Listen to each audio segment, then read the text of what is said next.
हाँ जी। तो चलिए आज हम क्या करेंगे, हमको एक बात समझनी है कि जो आपके 3D में, ओहो एक मिनट रेड कर लेते हैं इसको। तो 3D में हमको क्या समझने है, हमको direction cosine and direction ratio का कंसेप्ट समझना है। फिलहाल हम क्या करेंगे, हम फिलहाल स्टार्ट करेंगे 2D से, ताकि आपके जो बेसिक कंपोनेंट है क्या है, इनको समझने के लिए हमारे पास क्या होना चाहिए, हमको सबसे पहले क्या होना चाहिए, वेक्टर एडिशन के बारे में हमको पता होना चाहिए। ठीक है भाई, तो एक बेसिक सा ओवरव्यू ले लेंगे हम वेक्टर एडिशन का कि वेक्टर एडिशन किस प्रकार काम करता है। तो जैसे अगर हम इसको रियल लाइफ से कनेक्ट करें तो मैं एक रियल लाइफ का एग्जांपल देता हूँ। तो जैसे मान लीजिए आपकी कोई ये रिवर है, ठीक है भाई, और इसकी डायरेक्शन ये वाली है, वो इस तरीके से बह रही है, और एक व्यक्ति कोई भी है जो आपका क्या होता है, वो यहाँ से चलता है, ठीक है, और यहाँ से तैरना स्टार्ट करता है, और वो कहाँ पहुँचेगा, वो वहाँ पहुँचेगा। मान लीजिए यहाँ पहुँच गया वो, तो अब उसने, उसकी डायरेक्शन तो उसकी ये है ना, उसकी डायरेक्शन तो ये है वही, लेकिन वो पहुँचा वहाँ है। तो ऐसा क्यों हुआ, ऐसा वेक्टर एडिशन के कारण हुआ है। वो डायरेक्शन तो उसकी ये थी और उसकी जो रिवर की डायरेक्शन ये थी, तो कुल मिला के जो ओवरऑल डायरेक्शन आई वो आपकी ये आई, और डिस्टेंस आपकी टोटल है वो आपकी ये आती है। ठीक है भाई, तो इस प्रकार जो वेक्टर आपका एडिशन ऐसे काम करता है। तो जैसे मान लीजिए वेक्टर आपका ये है और दूसरा वेक्टर आपका ये है और डायरेक्शन इसकी ये है, तो जो डायरेक्शन आएगी टोटल वाली वो आपकी इस तरीके से आएगी, है ना। तो और ये डायरेक्शन आपको ख्याल में रखनी है कि ये दोनों आपके वो एक ही पॉइंट की तरफ डायरेक्शन, जैसे इस तरीके से ये जा रहे हैं, इनकी डायरेक्शन आपस में मिल रही है। तो ऐसे ही आपको ये ख्याल में रखनी है इनकी डायरेक्शन। ठीक है भाई, तो यहाँ भी आप देख सकते हैं कि ये जो डायरेक्शन इधर है, ये डायरेक्शन इधर है और ये डायरेक्शन इधर है, तो डायरेक्शन का भी यहाँ आपका रोल है। तो अब हम क्या देखते हैं कि मान लीजिए ये आपका पॉइंट है और इसके जो पॉइंट लिखे गए हैं आपके एक्स और वाई लिखे गए हैं। ठीक है भाई, तो अपने को पता है कि वेक्टर एडिशन के द्वारा ये जो लेंथ है और ये जो लेंथ है, वेक्टर एडिशन में हम बात कर रहे हैं, एक्चुअल में नहीं, तो आपकी क्या आएगी, एक्स एंड वाई है जो आपकी उस तरीके से आएगी। अब इनको हमको क्या करना है, इसको है ये जो एक्स है इसको हमको डायरेक्शन देनी है। डायरेक्शन हम क्या दे सकते हैं, जनरली हम डायरेक्शन इसको क्या देते हैं, आई की। ठीक है भाई, अब ये जो वाई है वो वहाँ से, एक्चुअल में ये जो है ना, ये वाली चीज़ है वो आपकी यहाँ वाली है। ठीक है, तो हमने यहाँ रख दी है वो उठा के, तो ये वाली जो वाई है उसको हमने क्या ले लिया, डायरेक्शन दे दी, इसको जे डायरेक्शन दे दी। ठीक है भाई, अगर हम वेक्टर के कंपोनेंट के बारे में बात करें तो ये आपका कंपोनेंट इधर आएगा, और अगर वेक्टर एडिशन के बारे में, वेक्टर एडिशन की हेल्प लेने के लिए हमको ये वाला जो पोर्शन है हमने यहाँ रख दिया है, ताकि जो वेक्टर एडिशन आपका वो डायरेक्ट यहाँ पहुँच जाए और हम वेक्टर की एडिशन को देख सके कि आपका वेक्टर एडिशन किस तरीके से काम करता है। तो मान लीजिए कि ये जो आपका वेक्टर है टोटल वाला, अभी फिलहाल हम वेक्टर में बात कर रहे हैं, तो मान लीजिए z है। ठीक है भाई, तो z आपका किस तरीके से लिखा जाएगा, z आपका किस तरीके से लिखा जाएगा, एक्स आई प्लस में वाई जे, ये आपका लिखा जाएगा वेक्टर, इस तरीके से है। अब हम क्या करते हैं, वेक्टर के कंपोनेंट के बारे में बात करते हैं। वेक्टर के कंपोनेंट कौन से हो गया आपके, ये वाला कंपोनेंट हो गया, ये वाला कंपोनेंट हो गया। अब कंपोनेंट के बारे में बात आती है ना, तो कंपोनेंट में एक्चुअली ये इधर वाला है, तो हमने यहाँ उठा के इसको रख दिया था किसको, वेक्टर एडिशन को सीखने के लिए।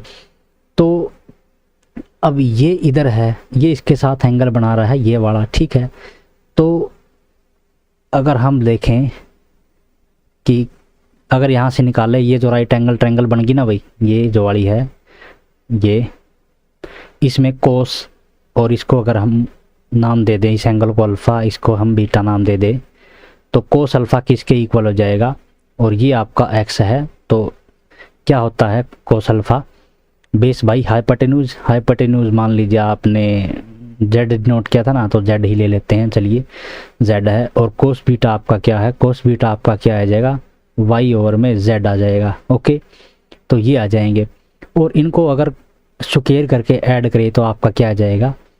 तो उससे पहले हम क्या देखते हैं, डिस्टेंस देखते हैं। ये आपका क्या है, जीरो वाला है, जीरो वाला है। ओके, तो इसकी जो पूरी टोटल लेंथ आएगी आपकी वेक्टर थ्योरी से आपकी क्या आ जाएगी, एक्स स्क्वायर प्लस में वाई स्क्वायर का रूट आ जाएगी। ये आपके कोऑर्डिनेट एक्स वाई है ना, ये 0 0 है, तो डिस्टेंस बिटवीन 2 पॉइंट आ गई वेक्टर थ्योरी से। हमने वेक्टर थ्योरी यूज की है यहाँ, हमने कभी ज्योमेट्री वाली नहीं की है, हालांकि दोनों सेम होती हैं, लेकिन फिलहाल हम वेक्टर थ्योरी से काम चला रहे हैं, थ्योरी से। तो इसको हमने क्या किया, कोस अल्फा कोस बीटा आ गया, तो इसको हम क्या करेंगे, स्क्वायर कर देंगे, कोस स्क्वायर है और प्लस में कोस स्क्वायर बीटा है। ठीक है भाई, इसको अगर हम रखेंगे तो आपका ये क्या आ जाएगा, एक्स स्क्वायर प्लस में वाई स्क्वायर और में जेड स्क्वायर, और जेड स्क्वायर आपका ये क्या था, जेड था ना, तो जेड स्क्वायर करने पर आपका क्या आ जाएगा, एक्स स्क्वायर प्लस में वाई स्क्वायर, यही आ जाएगा ना। तो ये किसके इक्वल आ गया, 1 के इक्वल आ गया। ठीक है भाई, तो ये जो कोस स्क्वायर अल्फा प्लस में कोस स्क्वायर बीटा है वो आपकी कितनी वैल्यू आ गई, इसकी 1 आ गई, और हमेशा इसकी वैल्यू क्या रहेगी, 1 रहेगी।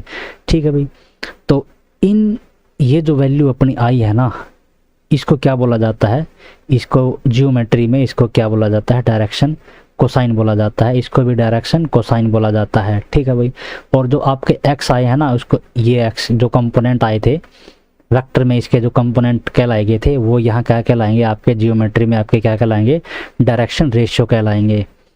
ठीक है, इसकी कोसाइन को मैं लिख देता हूँ अगर किसी को स्पेलिंग नहीं है पता, और रेशियो में आपके RAITO। ठीक है, तो ये लिख दिया है। तो अब हमको क्या देखना है कि ये जो एंगल तो आपके यहाँ दिख रहे हैं 3D में, हमारा क्या होता है, 3D में सॉफ्टवेयर है जो आपका एंगल नहीं बनाता है, वो जस्ट आपका रिजल्ट बॉक्स में उधर साइड में दिखा देता है। तो फिलहाल हम इसको 2D से काम चला रहे हैं कि आपका, ताकि ये जो एंगल आप आसानी से देख सकें और समझ सकें कि कोस स्क्वायर अल्फा प्लस में कोस स्क्वायर बीटा आपका वो 1 इक्वल किस तरीके से हो रहा है। तो अब हम क्या करेंगे, जब हम 3D में जाएंगे तो यहाँ जस्ट आपका सिंपली एक और जो डायरेक्शन कोसाइन है आपका वो ऐड हो जाएगा, कोस स्क्वायर गामा, और उनकी भी जो एडिशन आपकी 1 आएगी। ठीक है भाई, तो इसलिए हम सारा ये झंझट है जो आपकी जो मेहनत है वो कर रहे हैं हम। अब हमको क्या करना है, अब हमको 2 चीज़ें देखनी है कि कैलकुलेशन में हमको कौन सी वाली 2 चीज़ें देखनी है। एक तो ये वाली कि कोस की वैल्यू है जो आपकी x/r के ही इक्वल होती है, तो हमने यहाँ से देख लिया है कि कोस अल्फा है वो किसके इक्वल होता है, x/z के इक्वल होता है, तो ये आपकी दोनों की वैल्यू आपकी सेम आ रही है। ओके, और ये भी हमने देख लिया, ये कोस के x है ना भाई, तो हमने कैलकुलेशन में इसको ये ही वाली है ये x लिख दिया था, तो ये इसकी जो एडिशन आपकी वो 1 आती है।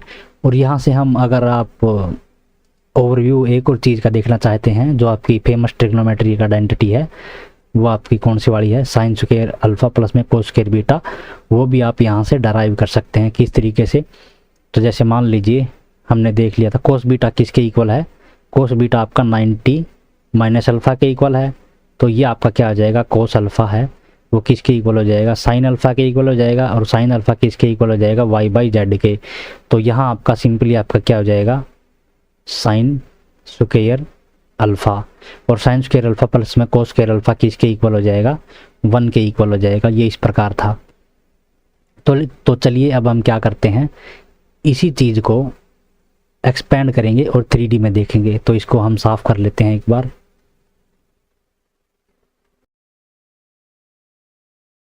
तो 3D में हम देखेंगे कि ये कंपोनेंट आपके कैसे बनेंगे। तो ये 3D में आपका फिगर है, अब इसको हमको समझना है। अब इसमें 2 मेन हमारी इंपॉर्टेंट बातें हैं कि ये जो वेक्टर है अपना, ये वाला, ये हमारा मेन वेक्टर है, तो इसको हमें पहुंचना है। इसके बारे में हम 2 बातें सीखेंगे कि इसका जो कंपोनेंट है वो किस तरीके से लिखे जाते हैं, और इस पॉइंट के बीच में और इस पॉइंट के बीच में जो आपके डिस्टेंस है उसका जो 3D मीनिंग है वो किस प्रकार हम निकालते हैं। और इसके लिए हमको क्या किसकी ज़रूरत पड़ेगी, पाइथागोरस थ्योरम की। और पाइथागोरस थ्योरम के लिए अपने को किस चीज़ की ज़रूरत पड़ेगी, हमको राइट एंगल ट्रायंगल की ज़रूरत पड़ेगी। तो राइट एंगल ट्रायंगल हमें यहाँ ढूंढनी है। तो राइट एंगल ट्रायंगल हम ढूंढ सकते हैं कि एक तो ये बन रही है, ये बन रही है ना भाई, इसको मैं थोड़ा यहाँ घुमा के दिखा देता हूँ कि ये राइट एंगल ट्रायंगल है। ये देखिए, यहाँ देख सकते हैं हम। और इसको अगर हम थोड़ा जूम आउट करें तो जूम इन करेंगे तो ये देखिए, ये आपकी राइट एंगल ट्रायंगल बन रही है। और अगर हम इसको दोनों को चूज करें, इस वेक्टर को, इस वेक्टर को, तो आप इनके बीच का एंगल देख सकते हैं। ये इनके बीच का एंगल आ जाएगा इसको हम एक बार इधर कर लेते हैं। देखिए ये वाला एंगल है आपका और ये वाला एंगल है, दोनों आपके क्या आ रहे हैं 90 डिग्री आ रहे हैं। और सिमिलरली जो इनके बीच ये दो जो वेक्टर है इनके बीच भी आपका एंगल है जो आपका 90 डिग्री आएगा। मैं इसको क्लोज कर देता हूँ, 1 मिनट रुकिए। ओके, तो पेन को भी बदल लेता हूँ मैं और इसको क्या करता हूँ मैं,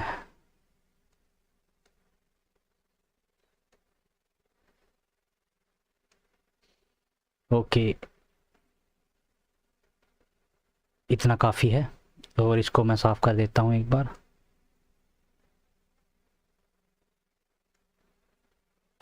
तो अब हम क्या करेंगे, अब हम कंपोनेंट के बारे में सीखेंगे। तो ये जो वेक्टर है हमारा एज ए वेक्टर, तो ये किस किस का एडिशन है, इसका एडिशन है और इसका एडिशन है, ठीक है भाई। तो अगर मान लीजिए मैं इसको दे देता हूँ टी डॉट एन के लिए, और ये आपका क्या है, ये तो जेड है ना, जेड के जो वेक्टर है हमारा के, ये जो डायरेक्शन है आपकी के की तरफ है ना, जेड की तरफ, जो हमारी डायरेक्शन यूजुअली नोटेशन लेते हैं हम के वाली है ना।